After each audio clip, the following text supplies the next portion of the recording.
Venn diagram നോക്കിയാൽ Venn diagram ഇത് വളരെ ഇമ്പോർട്ടൻറ്റ്. ഈ ചാപ്റ്ററിൽ നിങ്ങളിപ്പോൾ പഠിച്ച സാധനം ഡയഗ്രമായിട്ട് വെണ്ടയ്ക്ക അക്ഷരത്തിൽ ഡയഗ്രമായിട്ട് വരയ്ക്കുന്നതാണ് നമ്മൾ ചെയ്യാൻ പോകുന്നത്. ഓക്കെ, എന്താണ് വെൻ ഡയഗ്രം നോക്കാം. ഞാനൊരു സർക്കിൾ വരയ്ക്കുന്നു. ഓരോ സെറ്റിന് ഞാൻ സർക്കിളിൽ വരയ്ക്കും കേട്ടോ. നമുക്ക് കാണാനും മനസ്സിലാക്കാൻ കുറച്ച് സിമ്പിളാണ്. ഇത് ഞാൻ സെറ്റ് വരയ്ക്കുന്നു. ഇതിനെ ഞാൻ എൻ എന്ന് വിളിക്കുന്നു. ഓക്കെ, എൻ എന്ന് വിളിക്കുന്നു. ഓക്കെ, എന്ന് പറയുമ്പോൾ നാച്ചുറൽ നമ്പേഴ്സ് ആണ്. നാച്ചുറൽ നമ്പേഴ്സ് എന്ന് പറയുമ്പോൾ എന്താണ് 1 2 3 4 ഇങ്ങനെ പോയിക്കൊണ്ടിരിക്കില്ല, 5 പോയിക്കൊണ്ടിരിക്കും. ഇതാണ് നാച്ചുറൽ നമ്പേഴ്സ്. കുഴപ്പമില്ല, വെണ്ടയ്ക്ക എന്ന് ആലോചിച്ചാൽ മതി.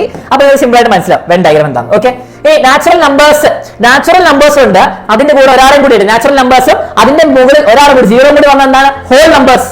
എന്താണ് ഹോൾ നമ്പേഴ്സ്. അപ്പൊ എനിക്ക് പറയാം ഇത് ഹോൾ നമ്പർ ആണ്. നാച്ചുറൽ നമ്പറിലുള്ള ഇവമാരും ഉണ്ട് അതിൽ. അത് പോരാതെ എന്താണ് 0 കൂടി ഉണ്ട് അല്ലെ.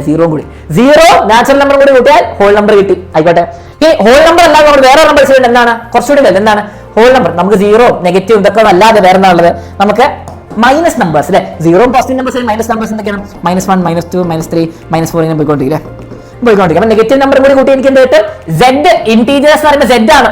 I എന്ന് എഴുതരുത്, Z ആണ്. ഓക്കെ, അതും കിട്ടി, ഇന്റീജേഴ്സ് കിട്ടി. ഇതും കൂടി കഴിഞ്ഞാൽ എനിക്ക് എന്താണ്, എനിക്ക് ഓക്കെ ഇത്രയും കിട്ടി.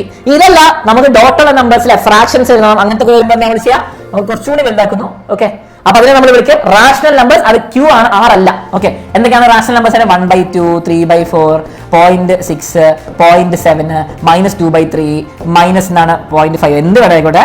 നമുക്ക് ഇങ്ങനത്തെ നമ്പേഴ്സ് ഫ്രാക്ഷൻസോ ഡെസിമൽസോ എന്ത് വേണം എഴുതാം. ഓക്കെ, ഇനി natural numbers, whole numbers, integers, rational numbers വരെ എത്തി. ഇനി റാഷണലിന് ഇനി ഇതിന് മേലേക്കല്ല